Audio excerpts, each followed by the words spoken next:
love to paint, but sometimes get frustrated before you even started painting? Because for you, it takes so much time to get the sketch right, or you need to use your eraser a lot and ruin the paper before you could start painting. No matter what you do, you just can't get the right proportions on paper and make even the prettiest girl look more like Frankenstein than herself.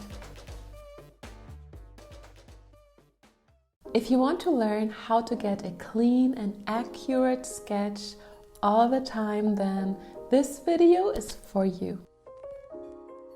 I would say it will revolutionize your painting process and will save you a lot of time. I learned this trick from the amazing Robin Sealark.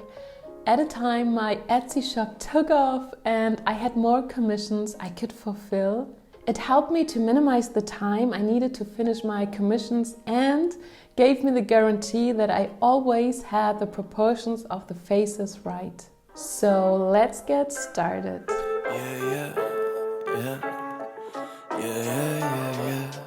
First, you need a printer. I know not everybody has a printer at home, but you can ask a friend or go to a copy shop. Then, of course, you need printer paper and the reference picture you want to use. This one is from Pinterest. I put the link in the description box. And of course, you need the paper or other surface you want to paint on. And if you do the sketch for a watercolor painting, I would recommend using a thick and soft graphite pencil.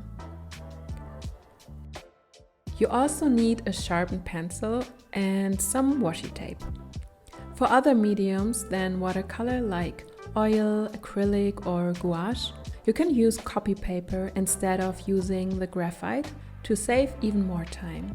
They come in black and blue and I love the blue. But I can't recommend it for a watercolor painting because the lines are not fully erasable and you will see them in the final painting. First, you need to print the reference. Most of the time I edit the reference picture before printing to save some ink. I turn it into black and white and brighten it up because I print so much and otherwise it would empty the ink very quickly.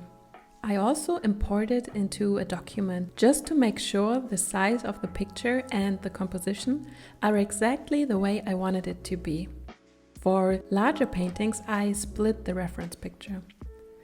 I do it in a way that at the end, all the pieces together will match the size of the painting surface. To save some more ink, I also print in draft mode.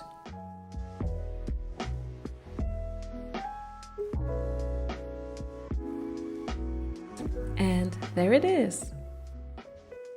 The next step only applies to sketches for watercolor paintings or if you don't have copy paper at home.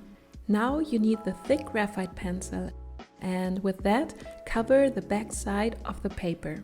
You don't need to fill out the whole paper, but just where the subject is.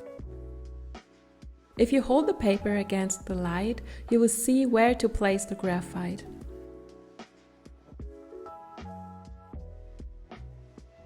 Make sure that you cover it well where there are a lot of details like in the face or the hands.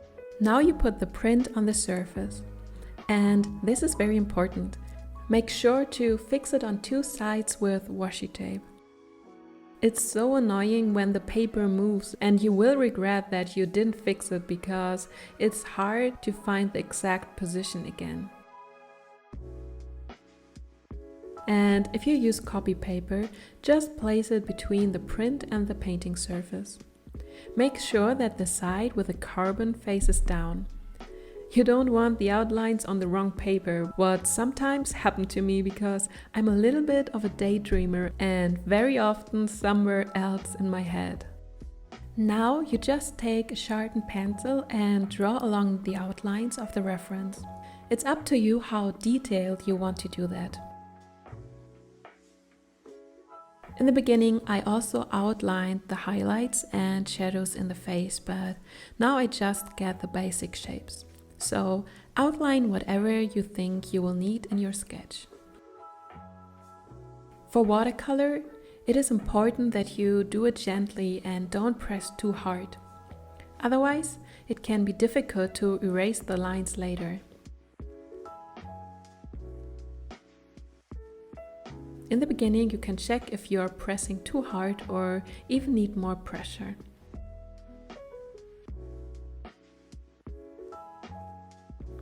And if some lines come out too light, you also can draw them over later to make them a bit more visible. And there it is.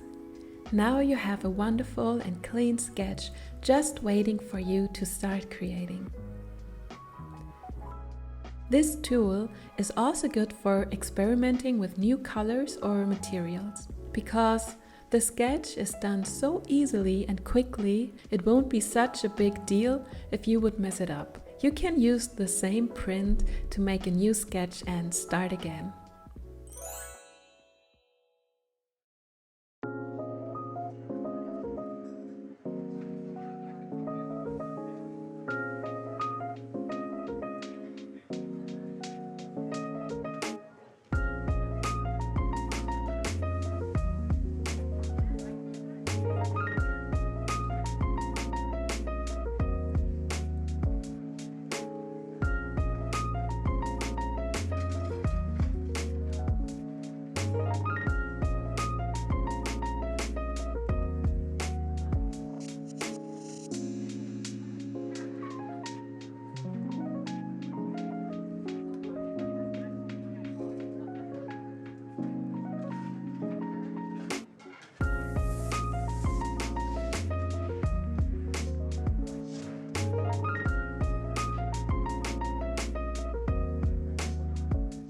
And one little advice at the end.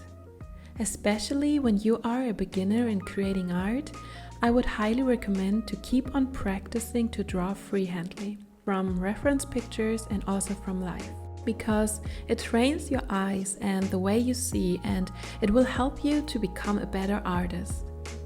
And more importantly, just have fun with art. Keep on creating. Do what you love to do and follow your heart.